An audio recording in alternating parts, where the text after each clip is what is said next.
तो आज मैं आपको बताऊंगा जो 30 दिसंबर की पौष अमावस है उसके बारे में कि अमावस आपको कैसे निकालनी चाहिए। क्या अपने पूर्व पूर्वजों को खुश किया जा सकता है। इस दिन क्या करना चाहिए, कैसे अमावस निकालते हैं। तो सबसे पहले अमावस्या का दिन बहुत ही उत्तम माना जाता है भक्तजनों। सबसे पहले आप सुबह उठ के प्रातःकाल स्नान आदि से निर्वित होके साफ स्वच्छ कपड़े पहने और अपने जो पितरों की जो आपके पूर्वज हैं उनकी फोटो आगे रख के उनके आगे जो है घी का दीपक जलाना है। शुद्ध देसी घी का दीपक लंबी बाती लगती है पितरों की सेवा या दीपक में। तो लंबी बाती आप उसमें जो चिराग है उसमें रखिए और शुद्ध देसी घी से आप पितरों का जो है आप जोत जो है चिराग प्रज्वलित कीजिए। उसके बाद आप एक गैस पे छोटी सी अंगारी, जिसको आप उपले भी बोल सकते हैं, गोसा भी बोल सकते हैं, वो थोड़ा सा आप जो है गैस पे रख दीजिए। इतने वो पूर्ण रूप से लाल ना हो जाए, इतने उसको पकने दीजिए और फिर एक जकोरा आता है जो मिट्टी का होता है उसमें रख लीजिए। तो रख के आप पितृदेव की सुबह सुबह उठ के आप हो सके तो महिलाएं अगर मासिक धर्म में हैं तो वो ना निकालें। पितरों का जो भोजन होता है वो शुद्ध अवस्था में होना चाहिए। और उसके बाद आप जो है अपने हाथों से 4 रोटी आप निकाल लीजिए, थोड़ी खीर बना लीजिए। और पितरों को भक्तजनों खीर बहुत ही प्रिय होती है। और फिर आपने क्या करना है कि खीर जो एक कटोरी में और चम्मच उसमें रख लीजिए और 4 रोटी बड़ी थाली में जो है आपकी स्टील की जो थाली होती है उसमें रख लीजिए। और 1 गिलास जो है उसमें पानी जो है रख लीजिए। शुद्ध पानी होना चाहिए। वो पानी जो है उपयोग में नहीं होना चाहिए। बिल्कुल शुद्ध पानी लेना है, जैसे एक जैसे कुएं का या फिर अंदर जो पृथ्वी का जो मीठा पानी आता है वो ले लीजिए, अगर आपके घर में अगर इस तरह की जो सुविधा है तो।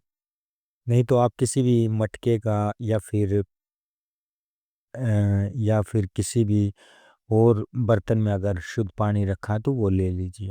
तो उसके बाद आपने जो दीपक की जो लो है वो दक्षिण दिशा की तरफ आपने करनी है। और आप पितरों का आह्वान कीजिए कि हे मेरे अपने घर के पितृदेव, आप आइए और अपना जो है ये खाना, जो आपका भोजन है, ये आप स्वीकार करें। तो सूर्य भगवान को भी जल अर्पित करना होता है अमावस वाले दिन। तो अमावस वाले दिन भगवान श्री हरि विष्णु जी का भी पाठ करना होता है। तो भगवान श्री हरि विष्णु जी का आप अमावस वाले दिन आप जो है पाठ कर सकते हैं। जो उनका जो उनकी जो भी उनके ग्रंथ वगैरह या फिर जो भी उनका होता है श्री हरि विष्णु जी का, जैसे आप उनका ध्यान कर सकते हैं और उनसे प्रार्थना ये करनी है कि हे श्री हरि विष्णु जी प्रभु, आप जो अमावस का जो दिन है, आज मेरे पितर अपने घर के पितर देवों का दिन है, तो आप उनको तृप्त कीजिए और उनका आशीर्वाद जो है हमारे जो हम बच्चे हैं हम पे, परिवार पे सदा बना रहे।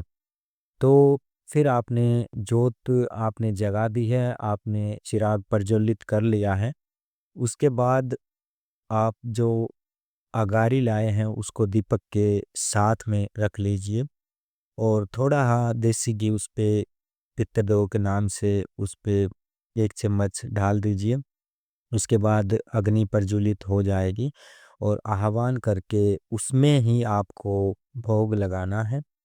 जो भी छोटे-छोटे टुकड़े आप चारों रोटियों के और थोड़ा-थोड़ा जो है आप खीर का उसमें लगा के आप पितृदेवों का आह्वान करते हुए उसमें अगारी में आपने भोजन उनको देना है।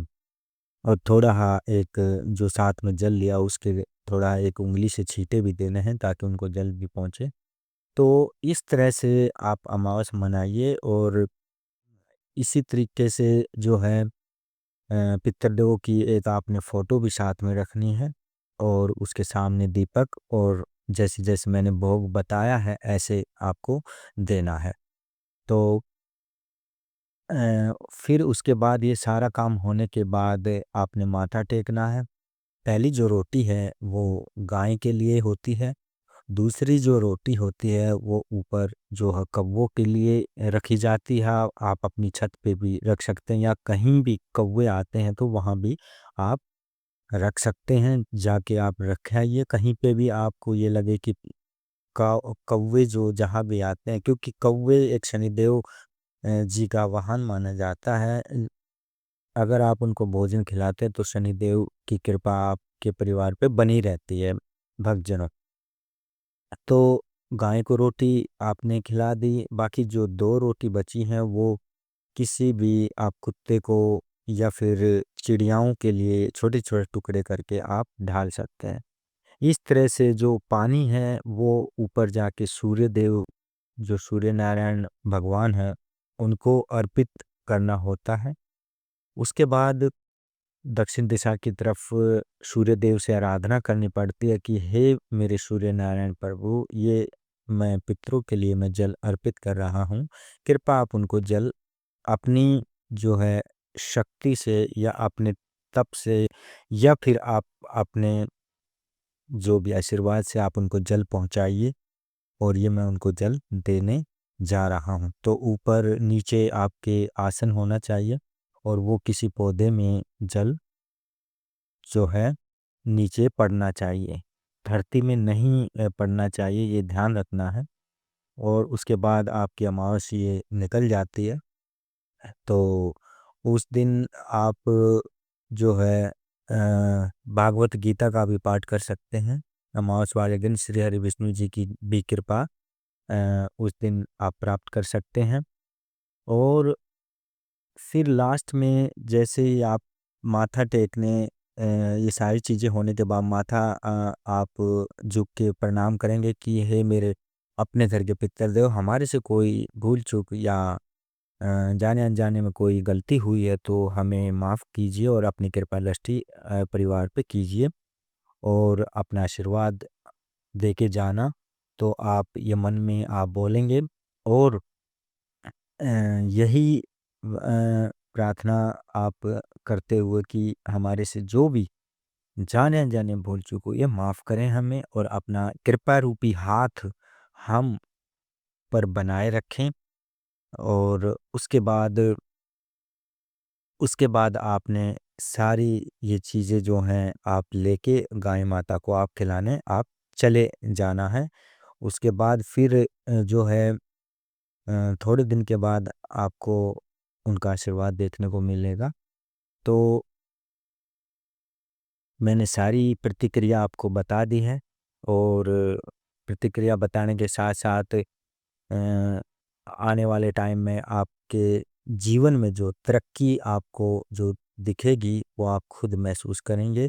आपको अपने पितरों को जो है हर अमावस वाले दिन ऐसे ही आपने उनके लिए भोजन निकालना है और पितर खुश होके आपको आशीर्वाद देके जाएँगे और उस दिन दान पुण्य भी आप कर सकते हैं।